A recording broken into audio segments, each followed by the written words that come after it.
Autobiography for Yogi, Chapter 33, Babaji, the Yogi Christ of Modern India.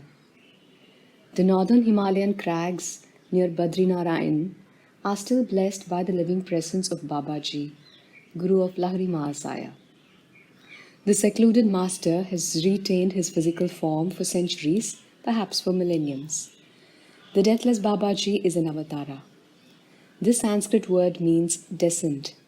Its roots are ava, down, and three, to pass. In the Hindu scriptures, avatara signifies the descent of divinity into flesh. Babaji's spiritual state is beyond human comprehension.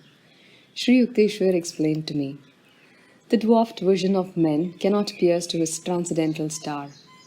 One attempts in vain even to picture the avatar's attainment. It is inconceivable. The Upanishads have minutely classified every stage of spiritual advancement. A Siddha, perfected being, has progressed from a state of Jivan Mukta, freed while living, to that of a Parama Mukta, supremely free, full power over death. The latter has completely escaped from the Maic thraldom and its reincarnational round. The Paramukta therefore seldom returns to a physical body. If he does, he is an avatar, a divinely appointed medium of supernal blessings on the world. An avatar is unsubject to the universal economy. His pure body, visible as a light image, is free from any debt to nature.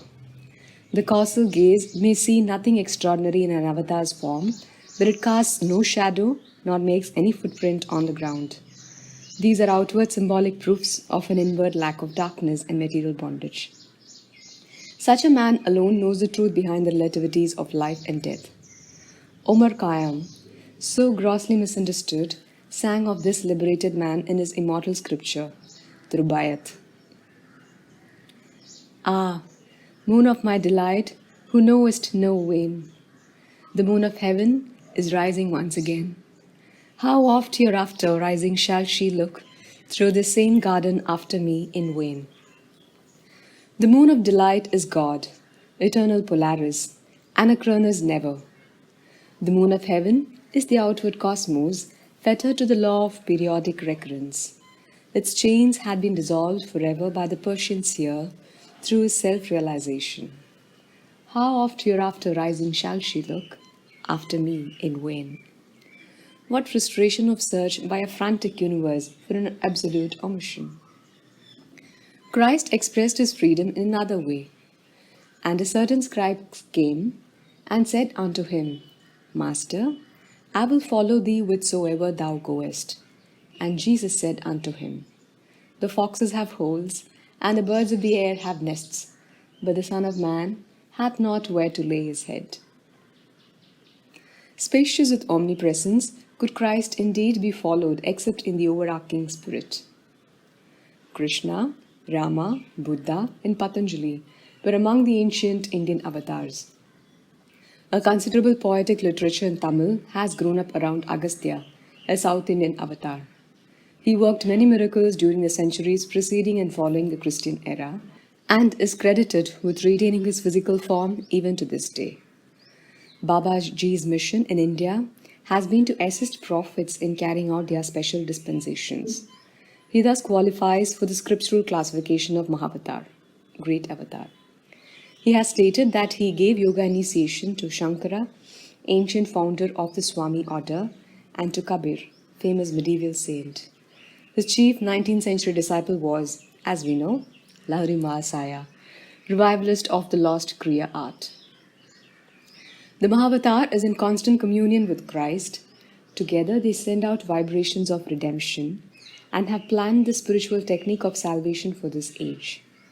The work of these two fully illumined masters, one with the body and one without it, is to inspire the nations to forsake suicidal wars, race hatreds, religious sectarianism, and the boomerang evils of materialism.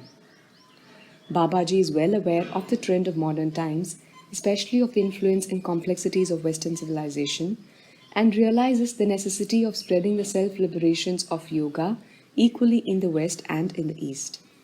That there is no historical reference to Babaji need not surprise us. the great Guru has never openly appeared in any century. The misinterpreting glare of publicity has no place in his millennial plans.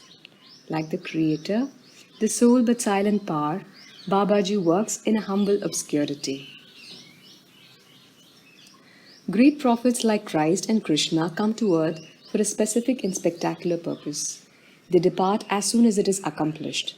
Other avatars like Babaji undertake work which is concerned more with the slow evolutionary progress of man during the centuries than with any one outstanding event of history.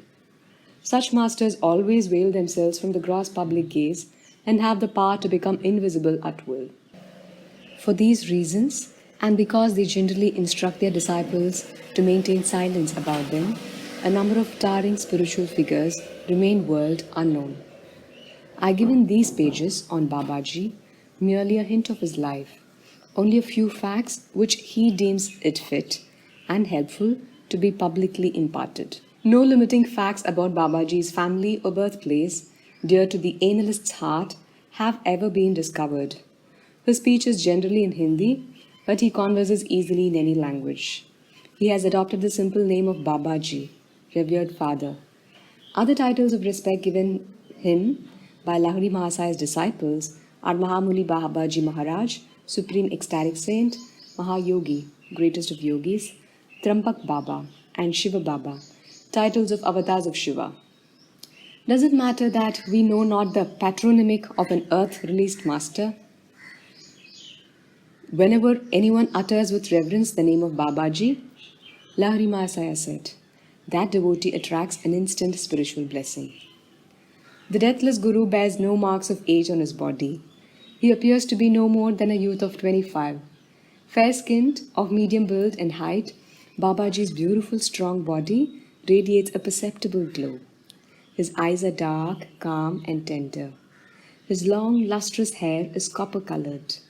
A very strange fact is that Babaji bears an extraordinarily exact resemblance to his disciple Lahori Mahasaya.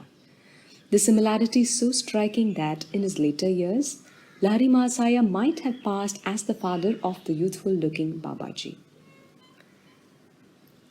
Swami Kebalananda, my saintly Sanskrit tutor, spent some time with Babaji in the Himalayas.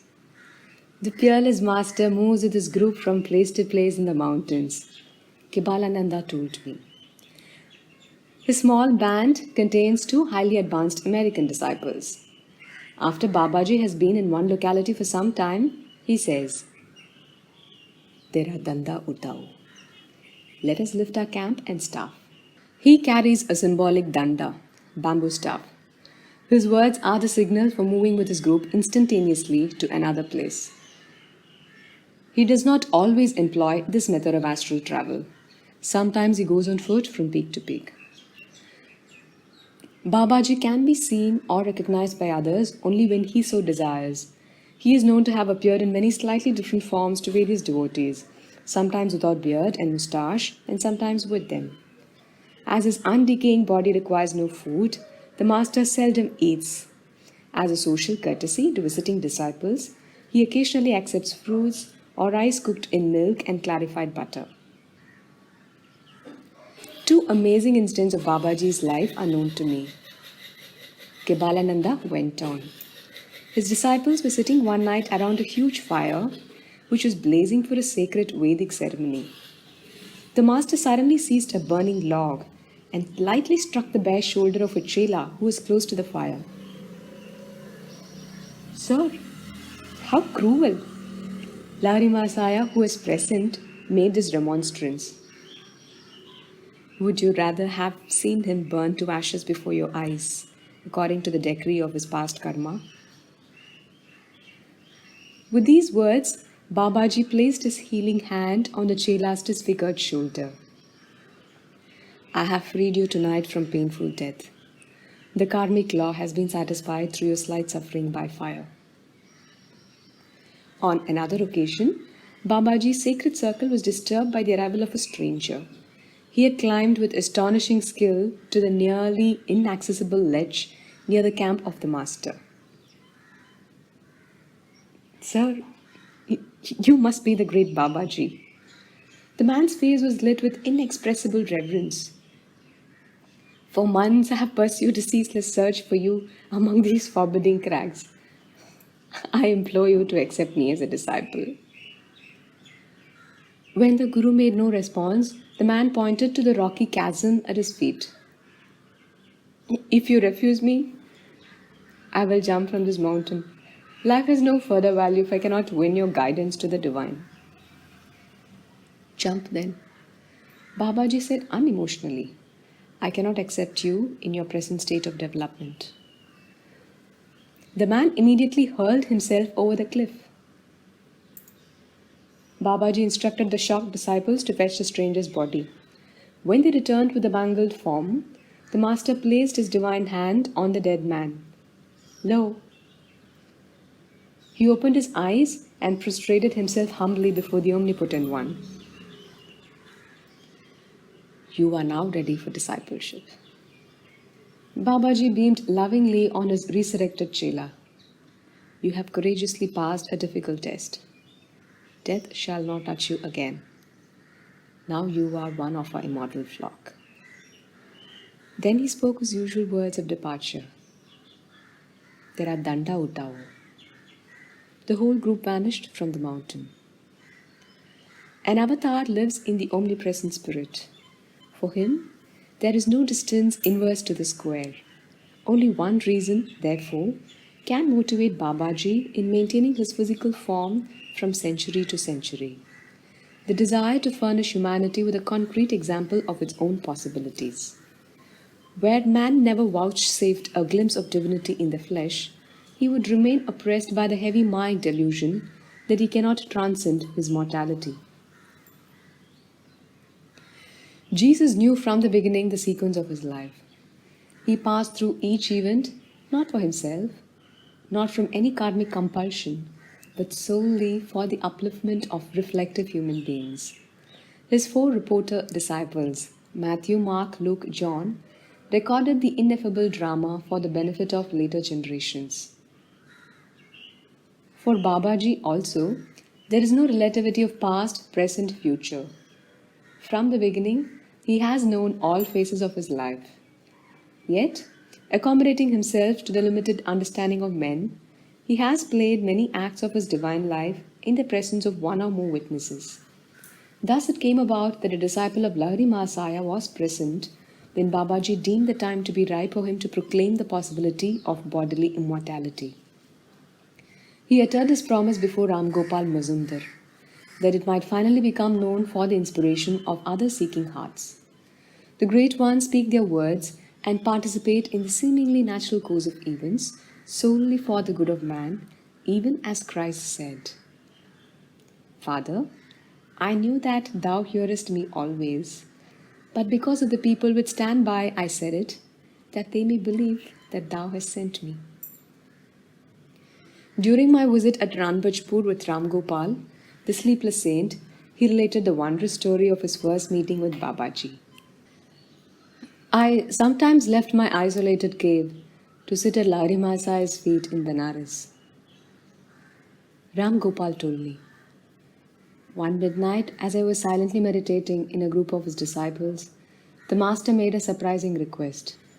Ram Gopal, he said, go at once to the Dasasamed bathing gut. I soon reached the secluded spot. The night was bright with moonlight and the glittering stars.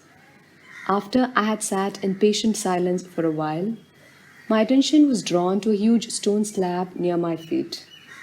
It rose gradually, revealing an underground cave.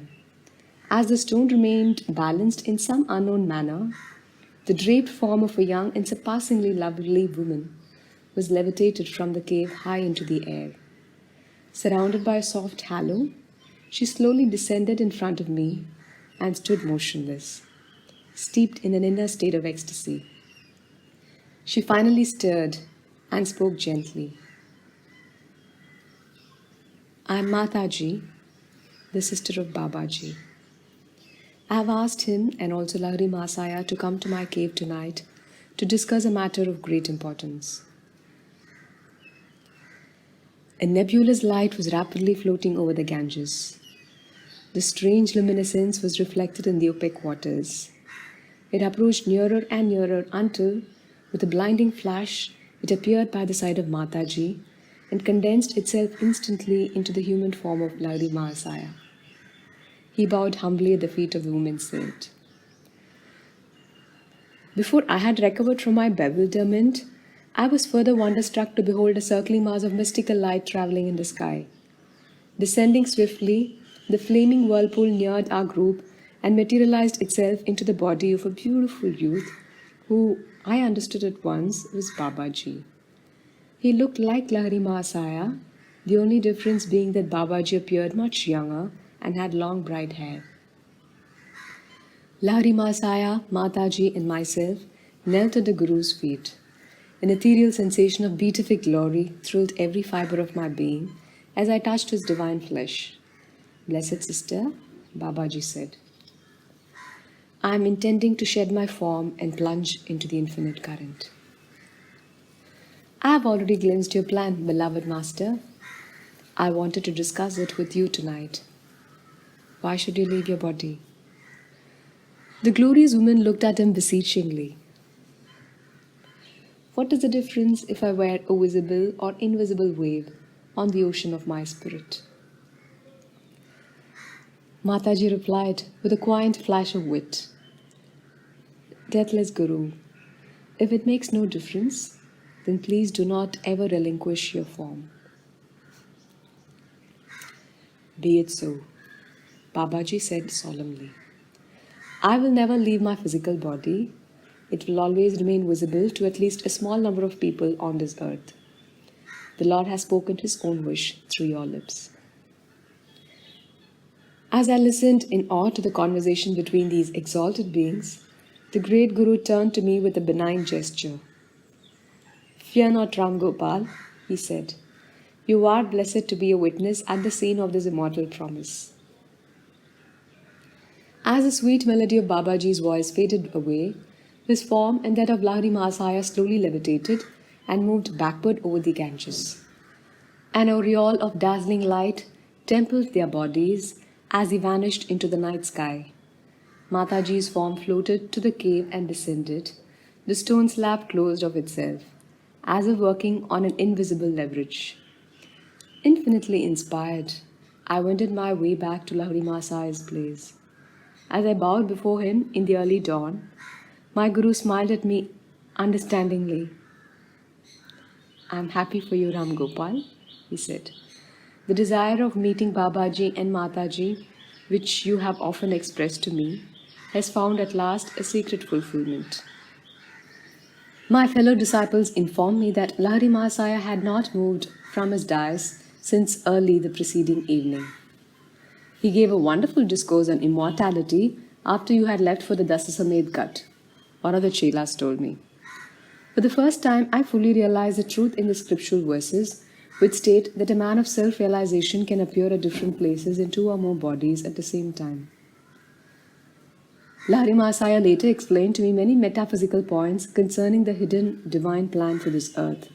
Ram Gopal concluded.